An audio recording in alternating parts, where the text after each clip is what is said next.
Welcome to Pravi spice purse. இப்போது tilapia fish fry பார்க்கலாமா. ஒரு பவுலில் இஞ்சி, பூண்டு, பச்சை மிளகாய், கருவேப்பிலை ஒரு மிக்சியில் போட்டு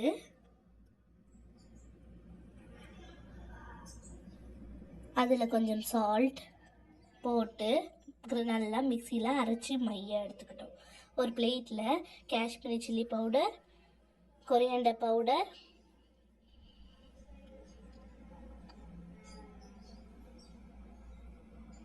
மஞ்சள் பவுடர், பிளாக் பெப்பர், சால்ட், கொஞ்சம் லெமன் சேர்த்து அதை நல்லா மிக்ஸ் பண்ணி அந்த அரைச்சி வச்ச பேஸ்ட்டை நல்லா பேஸ்ட் மாதிரி மிக்ஸ் பண்ணணும். இப்போது திலாப்பியா ஃபிஷ்ஷை எடுத்து அது மேலே நல்லா அப்ளை பண்ணி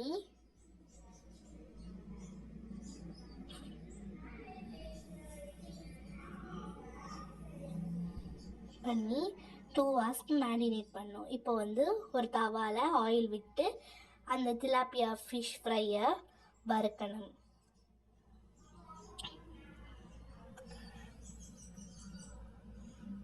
அதில் கொஞ்சம் கருவேப்பிலையை போட்டு 2 பக்கமும் நல்லா பொன்னிறமாக வறுக்கணும்.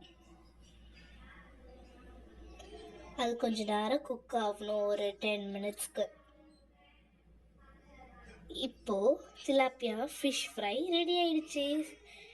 செஞ்சு பார்த்து ட்ரை பண்ணி எப்படி இருக்குன்னு கமெண்ட் சொல்லுங்கள். தேங்க்யூ ஃபார் வாட்சிங்.